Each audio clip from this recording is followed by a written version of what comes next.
What really happened with your host, Mike Rivero. You're listening to the Republic Broadcasting Network, where you'll find out what the Fukushima's going on. And aloha, America. Welcome back to our show here. And for those of you watching on BAM User TV, this gorgeous creature seated beside me is the lovely Lady Claire, who will sit in on hour number 3 on our Fridays with her unique perspective on the world. And what's the first thing you want to talk about? The first thing I want to talk about is how completely angry I was to look at the news crawl yesterday and understand that my government had bombed the heck out of a Syrian military base. And so I have something to say to the people of Syria. I'm sorry. Wait, Americans, it wasn't our fault. No, what I'm saying is Americans are not in control of what their government does.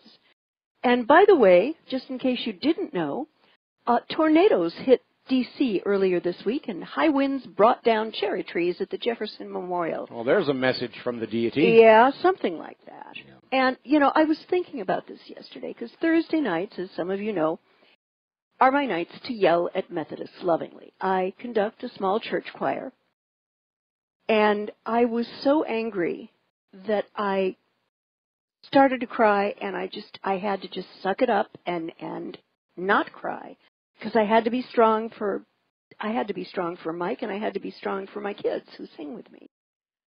But it took every bit of discipline I had, and I've got to tell you, it was hard. And one of the most powerful things a leader can exhibit is restraint. And what President Trump did yesterday was took any notion of having the ability to act with restraint, and upon actual factual information, he flushed it right down the commode of public opinion, both here and overseas. Mike, he acted like a Neanderthal with high-tech weapons. He bombed that airbase because he could. Well, again, I don't think this was Trump himself. No. I think he was corralled and compromised. Yeah. Maybe that reader wrote in and said maybe Gorsuch was part of the payoff, along with not impeaching him. Bomb Syria, and we'll go ahead and confirm Gorsuch for the Supreme Court.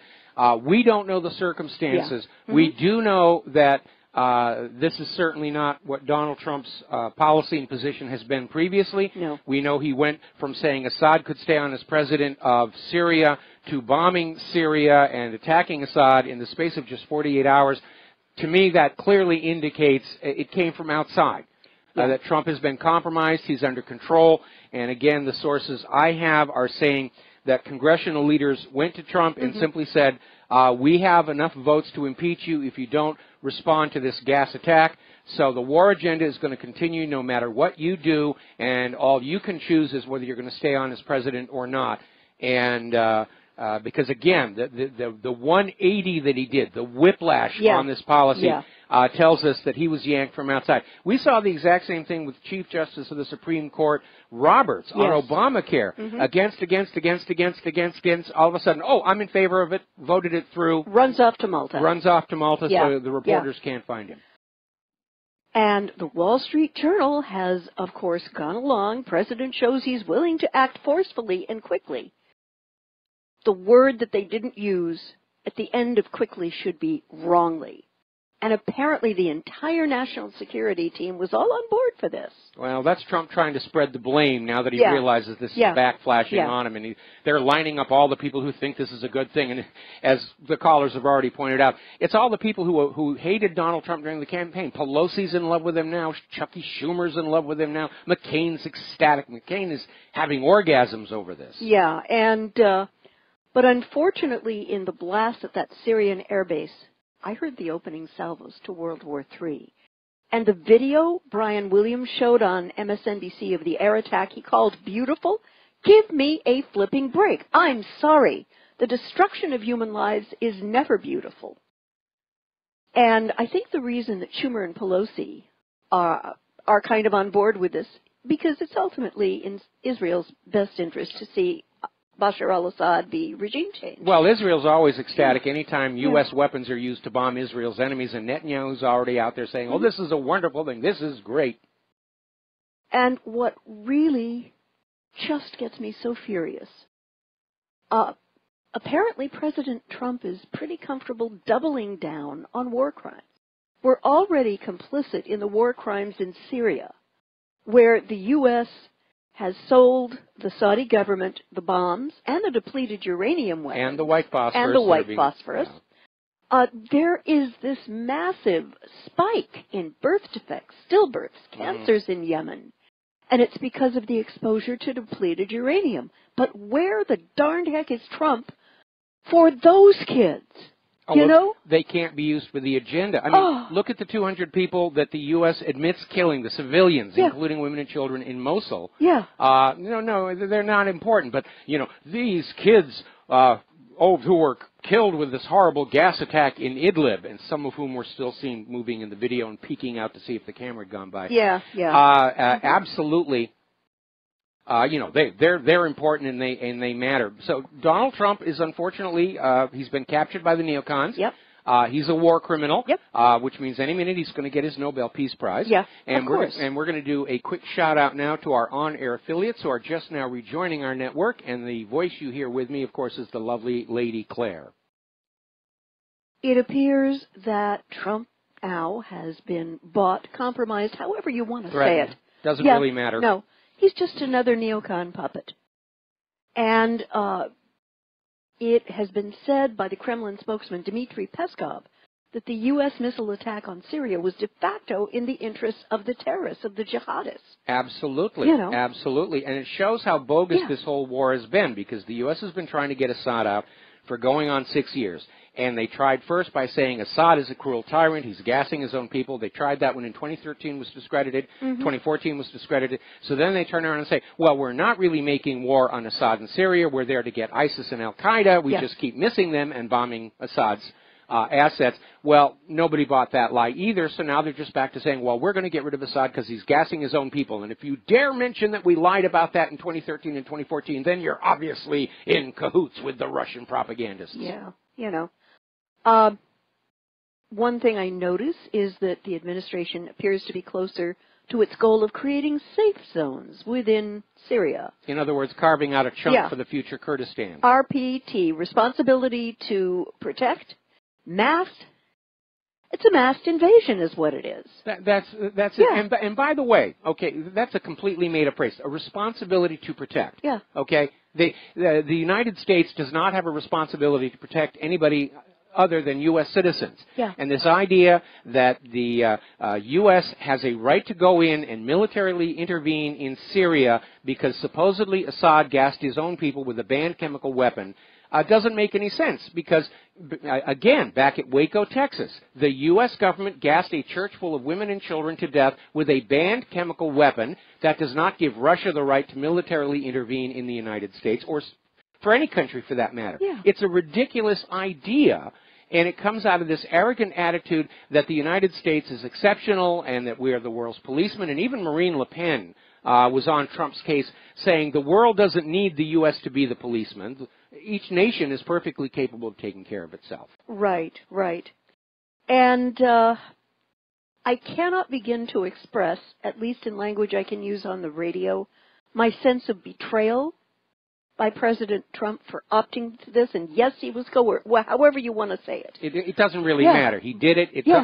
Remember what Harry Truman said, the buck stops here. And so Donald Trump, I don't care the circumstances that led you into doing this. You did it. You signed off on it. You get to bear the responsibility in the history books. And you just made yourself a single-term president. Yeah. Nobody is going to back you in 2020. No. The only way I would back you in 2020 is if Hillary runs again.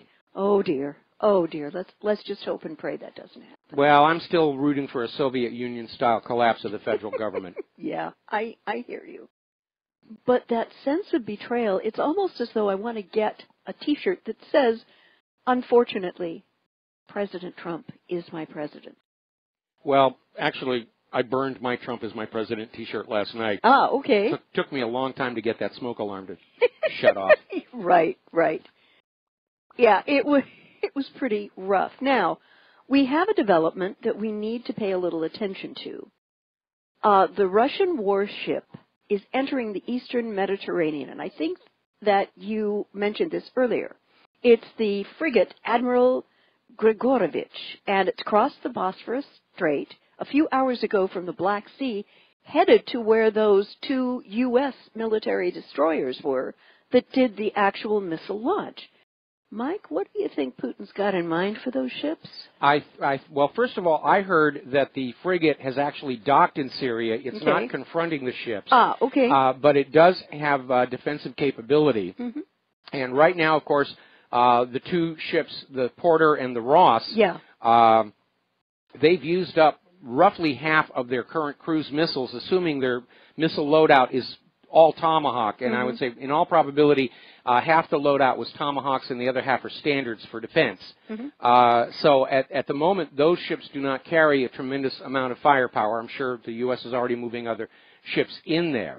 But the Grigorovich is armed with these caliber cruise missiles, which have an anti-ship capability. And in theory, are much more accurate in terms of hitting their targets than the U.S. Tomahawks demonstrated last night. Ouch. That's not good. You know, it's just going to take one little miscalculation, one stupid move, and we're going to wind up being at war with Russia. And to any English-speaking Russians who pick up on the website or the radio show, no thinking American, I know, wants to go to war with either Russia or China. We don't want to go to war with anybody. Yeah, you know. Ordinary people do not want to go to war, and that is why throughout history, every war is started by a government that plays a dirty trick on their own people. The Gleiwitz incident, the Reichstag fire, the torpedoes in the Gulf of Tonkin, Spanish mine in Havana Harbor.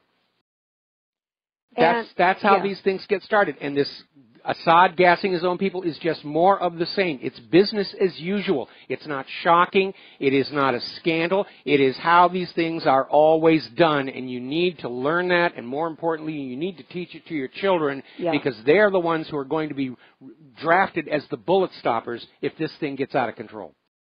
Do you see if there is an escalation militarily, Trump bringing back the draft? If there's an escalation and we get into a ground war, because right now our current boots on the ground are on the ground all over the world, something like 700 different bases. Way too stretched, right? We're way too stretched. And we know that the draft legislation's been sitting in committee for years, just waiting for a political climate where they can vote it through and not expect a tremendous backlash from the American people. But again, the propaganda and psychology that allowed this to happen in World War I and World War II doesn't exist any longer. And I think if they brought back the draft, we would see rioting in the streets of America. I think you're right. And that very unnerving statement by Ambassador Haley says the U.S. is prepared to do more in Syria following Thursday's airstrikes. And she was quoted as saying the United States took a very measured step last night. How in the name of heaven do you call bombing an airfield of a sovereign country with which you are not at war and toward which you have not declared war measured? I do not understand that, Mike, one single bit. Well, the concerning part is saying, that the U.S. is prepared to do more, but hope that will not be necessary, basically setting the stage to renew the demand for Assad to step down and allow a U.S.-approved puppet junta to take over Syria, its economy, and its oil, and its pipeline rights of way. Yeah. And Haley again went on to accuse Assad's regime of being behind Tuesday's gas attack in northern Syria, and saying this fully justified her government's decision to strike the airbase. That's absolutely a lie. Of course it's a lie. The story doesn't make sense. No. Assad is winning the war against the U.S.-backed rebels. Yeah. Okay.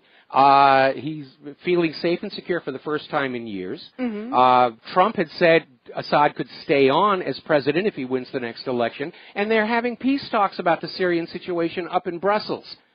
This gas attack did absolutely nothing for Assad's benefit. Yeah. It very clearly benefited the rebels, the war hawks, the military-industrial complex, the bankers.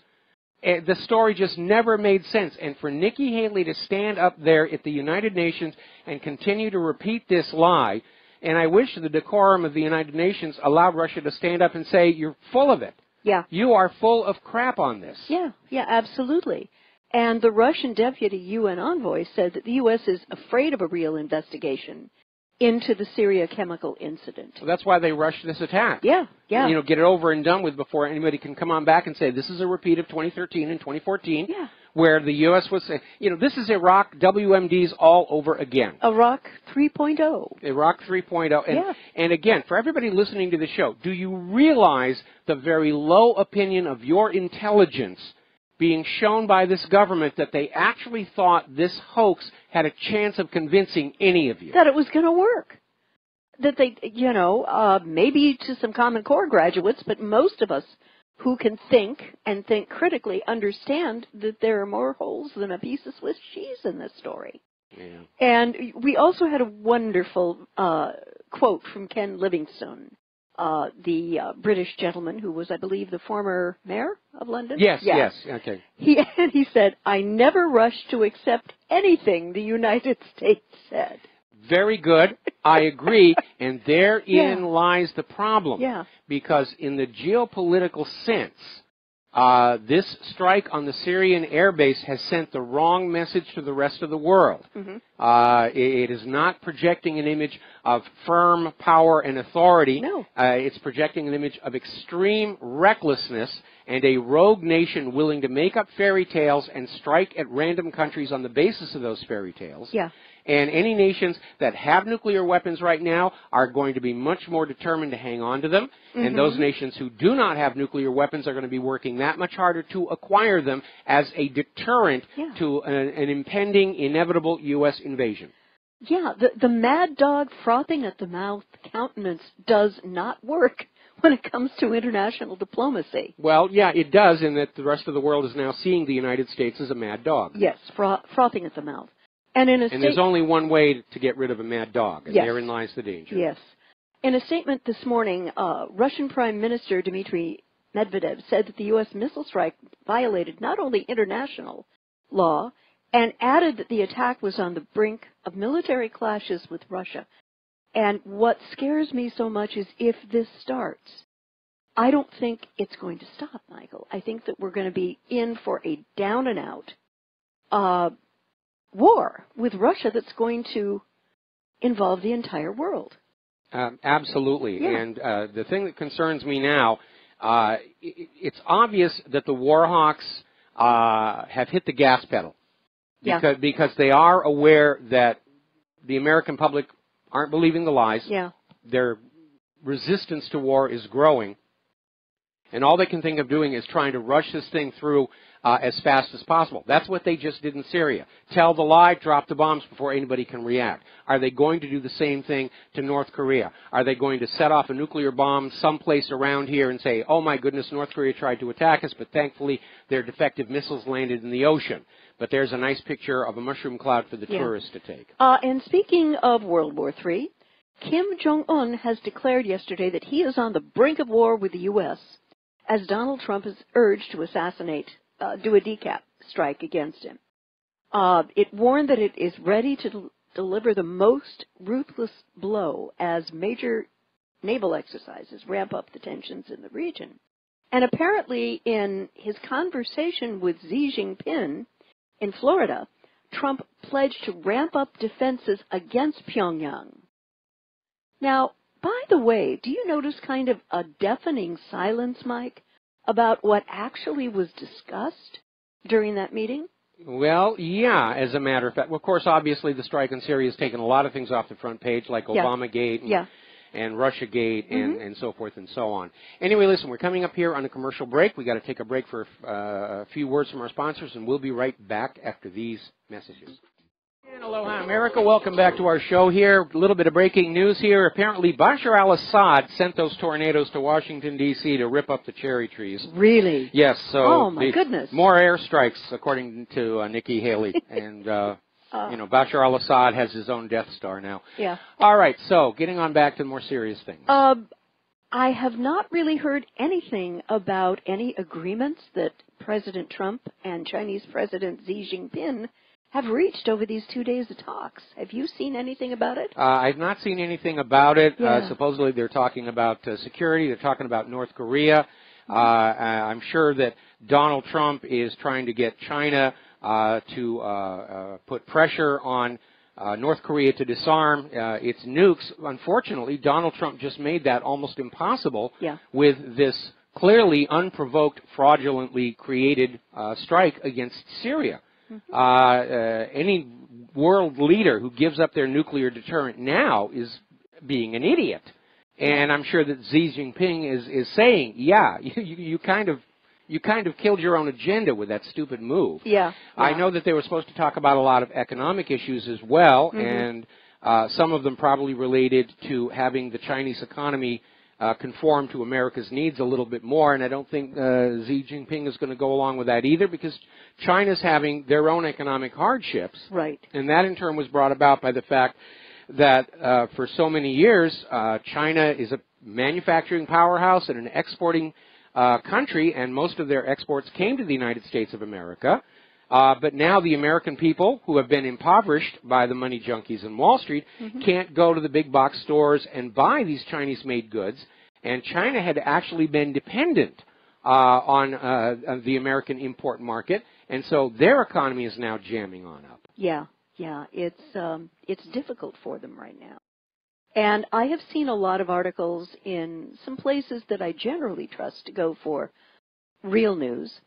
And there is this whole hue and cry of, oh, it's the online stores that are absolutely killing retail. No, people just don't flat have the money. No, they really don't. You know. And there are a lot of online retail operations that are starting to go out of business as well. And as I keep telling you, retail is very much rooted in instant gratification. I go buy things online only when I can't find them in the local stores, because I want to go into the store, I want to pick it up, hold it, take a look at how it's built, if it's going to last at all, and then I give them my money, they give me the product, and we both go home happy. And that's how that works. The reality is that there isn't enough currency in the regular part of our economy, the working and middle class. Everybody's just barely getting by. They're living paycheck to paycheck. Yeah. And so, of course, retail is going to be in trouble. Yeah. And they're all looking for scapegoats because nobody has the courage to stand up and say that our economy is in a mess for two reasons. Wall Street corruption, and we've been living effectively in a wartime economy for, what, 16 years now. 16 years we've been in a wartime economy, and we're showing the strain of it. So now, for the rest of the show, and we are going to open up the phone lines at this point, we have to deal with a very unpleasant reality. And that is, there is a very realistic possibility that the United States is going to get into a real world war involving Russia, possibly China, and we all need to be ready to deal with that. And that involves even if you're not on the natural invasion routes, and even if you're living far away from the first strike nuclear targets, which I wish we did, the fact is war impacts everybody negatively, and there are certain common sense preparations you should be thinking about.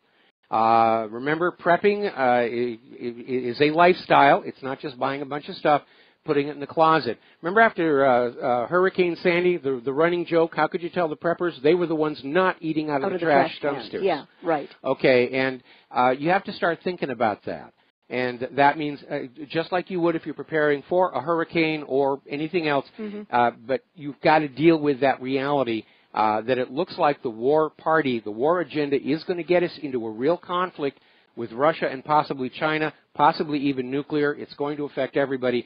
The time to start making preparations to keep yourself and your loved ones safe is right this very second. Absolutely. Absolutely. Yeah. So we're going to take a break for commercials. When we come on back, we're just going to be sharing some common sense stuff. The phone lines are open. Call on in. We'll be right back. And aloha, America. Welcome back to the show. And we have a caller waiting on the line, Nick in Southern California. Aloha. Welcome to the show. What's on your mind? Aloha, Mike and Claire. Glad to have the pleasure of calling in during clarification. I wanted to talk about how I'm handling these conversations with talking to people about Syria. You know, a lot of the people who voted for Trump are supporting this because you just have people who, don't have enough information. And I think that, my tactic is to have a discussion understanding that there is a possibility that, the official story is true. However, that we have to consider all possibilibilities and understand that there is another story out there. And at this point, I'm sorry, the official story isn't true. It makes no sense at all. Remember what I said. If you want to find out if you're being lied to, look for what should be there and isn't. And in this case, what should be there for the story to be true and isn't is a reason for Assad to have done such a stupid thing at a time when it's going to do nothing but hurt him and help the rebels and the U.S. and all the rest of it. He was winning the war. Hang on. He was winning the war in Syria. There were peace talks going up in Brussels. Yeah. Trump had said that Assad could stay on. Why would Assad pick that moment to use chemical weapons? And if he was stupid enough to use chemical weapons, why didn't he target the rebels instead of civilians? See, Nick, this makes absolutely zero sense for al-Assad to have done this at this time because the tide was turning in his favor. Tillerson just a few days ago said, well, al-Assad is not really our focus right now. We're looking at getting rid of ISIS, yada, yada, yada. So there is no logical reason for al-Assad to have done this. You guys. Okay. All right. I'm not arguing any of that. I agree with you guys. Well, that's the main argument point right there. Plus, remind everybody about how the U.S. government lied about Saddam's nukes and how they lied about Assad gassing his own people in 2013 and 2014. This is just more of the same. Anyway, we're going to drop you. Thank you for the phone call. We're going to switch to Terry in California. Aloha, Terry. Welcome to the show. What's on your mind? Thank you, Mike. Nobody seems to be mentioning that Syria doesn't have any gas. They lost it all under the Russian brokered peace deal that prevent us from 2013. Syria. Yeah. And both the Pentagon and the United Nations inspectors verified all the weapons were surrendered and destroyed. Of course, Israel's now out there screaming that Assad is making sarin gas in his bedroom or something like that. Yeah. They're just piling more lies on, and every time you point out the flaw in the lie, they come out with another lie. And that's right. That's just what they do. Terry, that's a very good point, and thank you for making it. Thank you, Claire. Talk to you later. All right, thanks. We're going to switch to Chris in Portland, Oregon. Aloha, Chris. Welcome to the show. What's on your mind? Hello, Mike. My name is Chris. I'm calling from Portland. I just want to thank you for everything you've done. I've been listening since 2011. And I just wanted to say that by attacking Assad, is Trump supporting the FSA, ISIS, and now Nusra Front? I mean, is this not what we would have got with Clinton?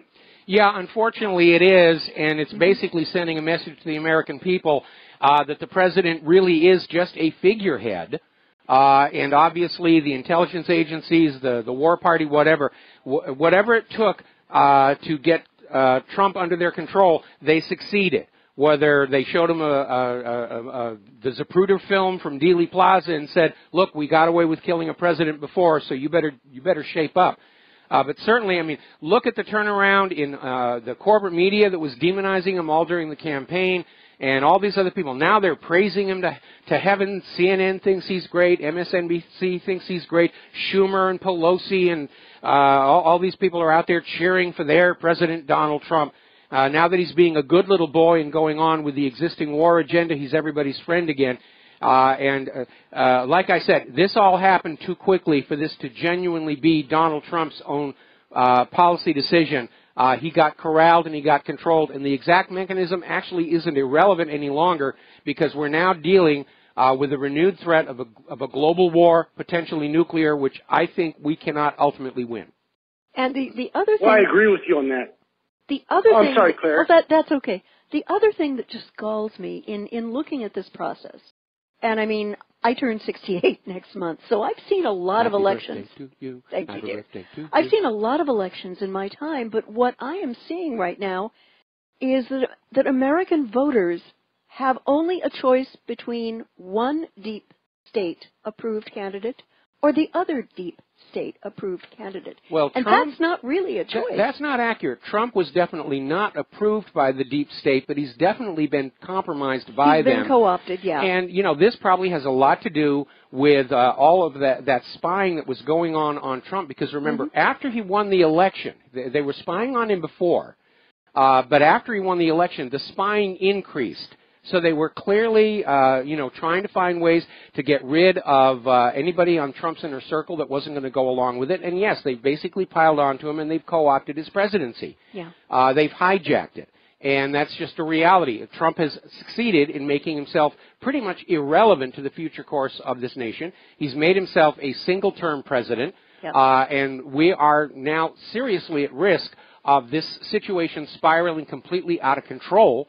To the threat to all of us, from a world war, potentially nuclear. And my concern is the United States is going to lose it. And look what happened to Germany after they lost World War II. That is going to happen here. Yeah, that's a very scary thought. I wanted to say to Claire, I know she's a Christian and she goes to church, and I know that you don't believe in the Christian Orthodox or anything like that, Mike, but I just had a question for Claire. Is being a Christian, what are your thoughts about the battle between Gog and Magog? I mean, to me, it seems like it's getting crazy. It's like it's Russia and it's Putin and Trump. Well, are they playing Syria together? Are they playing it together? Let me share my thoughts. As you may know, I'm a musician in the other part of my life. I'm a published composer, and Thursday night is my night to yell at Methodists. I conduct a small church choir.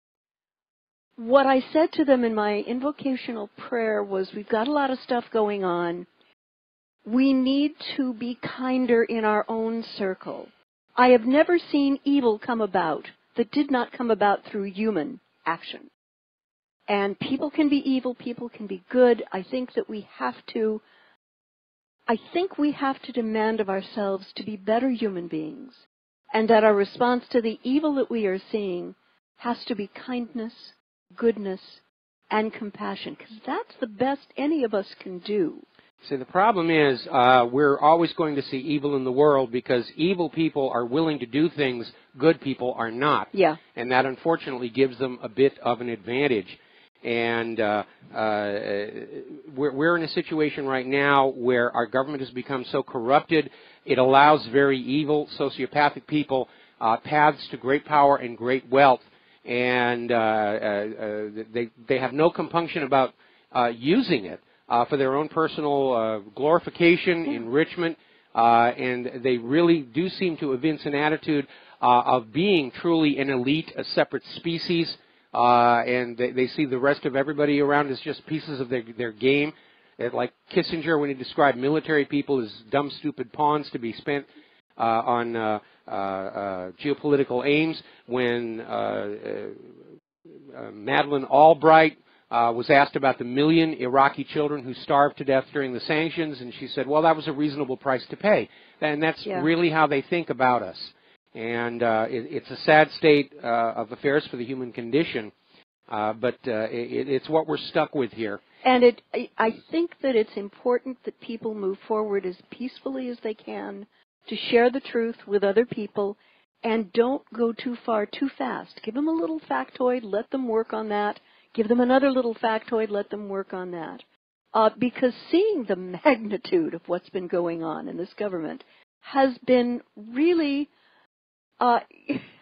funny for a Christian to say, but it's been a Buddha on the road moment for me. Yeah, it has. Yeah. And when you're talking to people, and right now the most important thing any of you listening to this show can do is to speak out. But just keep it simple. Have a few points. Just point out how we were lied to about Saddam's nukes. We were lied to about Assad gassing his people in 2013. We were lied again about Assad gassing his own people in 2014. And this is just more of the same. And just point out how the story just does not make any sense at all. And just keep it simple. Don't give them a lot of fine details. And again, go gently. Don't trigger their defensive mechanism. But right now, people really are waking up. and they're out there receptive to hearing what's going on. Now, you're always going to run into people who are either undercover FBI informants, or they're simply unwilling to face reality, and they're going to want to argue back. Don't waste your time with them.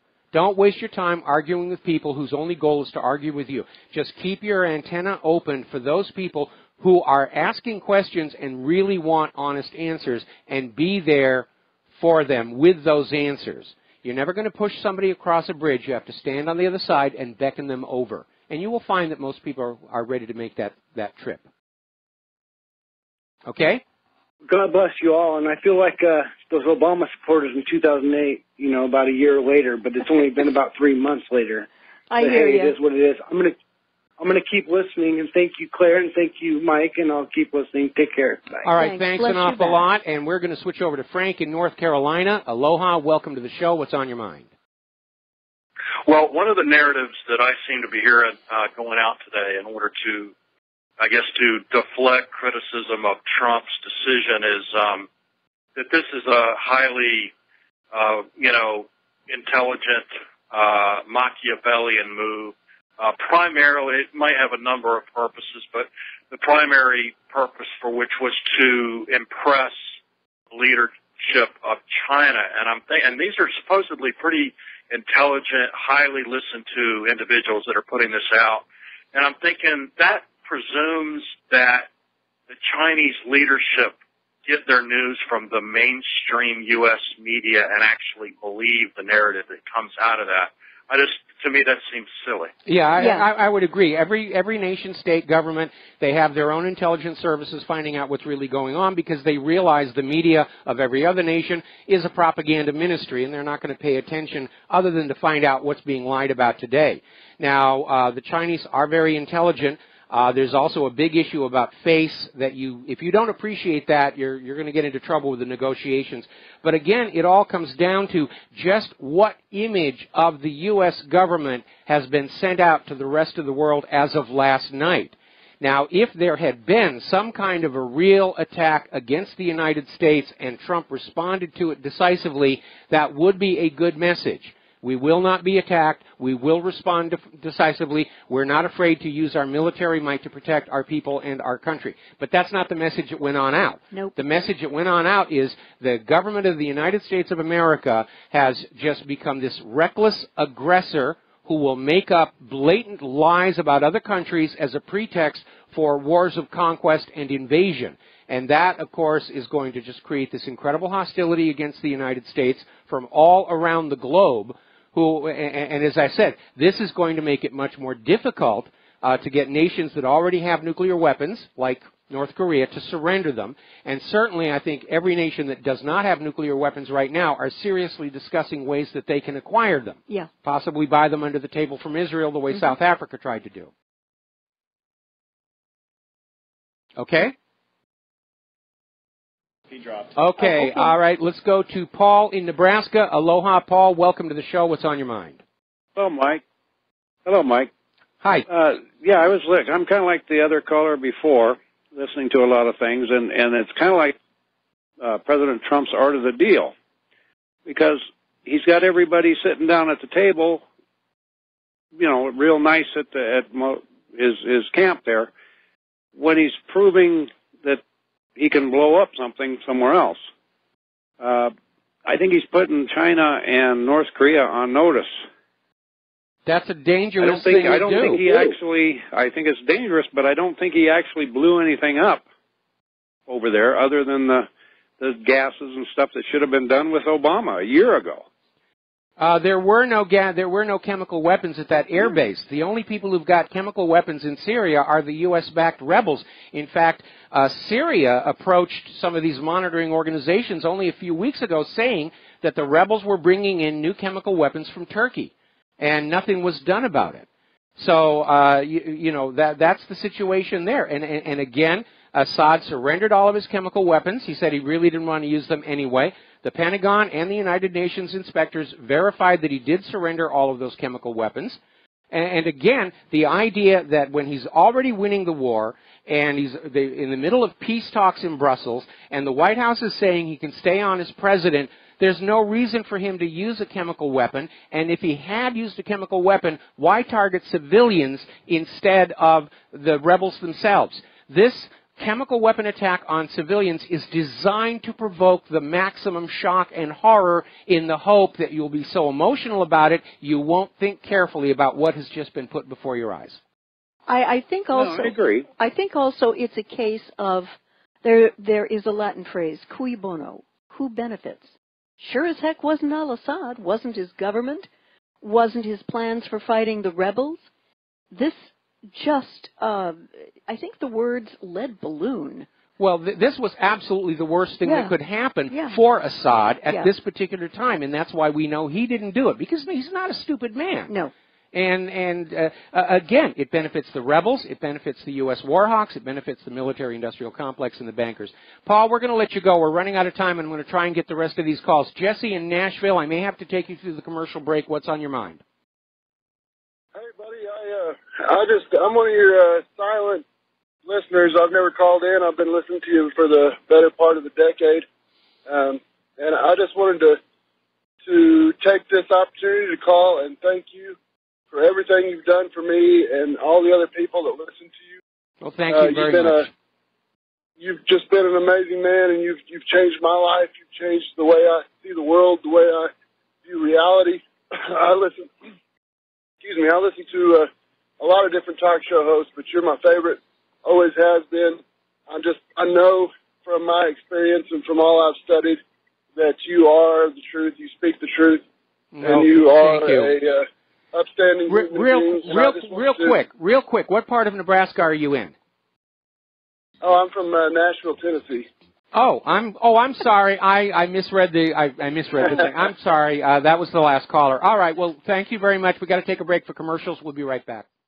And aloha. Welcome back to the last segment of our program on this Pauhana Friday. We're going to take 2 more phone calls, and that should be the rest of the show for us. We're going to go to Diva in Florida. Aloha. Welcome to the show. What's on your mind? Great. Aloha, Claire and Michael. This is Diva. I know. And I'm mad as hell. I hear you, my dear. And I'm not taking it anymore. Okay. I hear you. I'm just not taking it anymore. Yeah.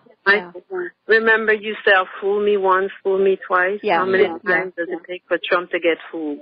I hear you. And I'm telling all of my peace advocate friends, get the word out there as logically as you can, as intelligently as you can, that what has happened has put us on the precipice of war with Russia.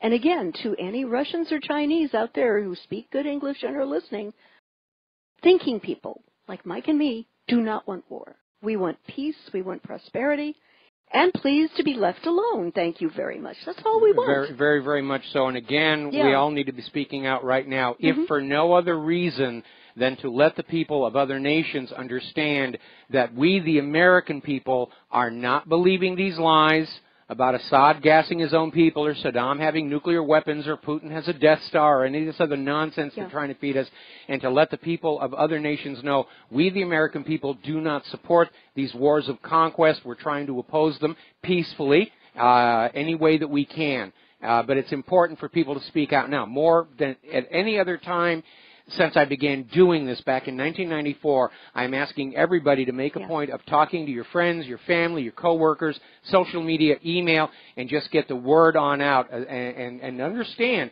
that social media is now being filtered. So you may try things like deliberately misspelling certain things so the filters don't catch it. But we're decisively engaged. And at stake is the future not just of the United States of America, but of the world itself. So, Diva, thank you for the phone call. We've got time for 1 more call only. Alex in Florida, welcome to the show. What's on your mind? Hey, Mike, I hate being like this, but I want to tell you that I hate Trump and his family now.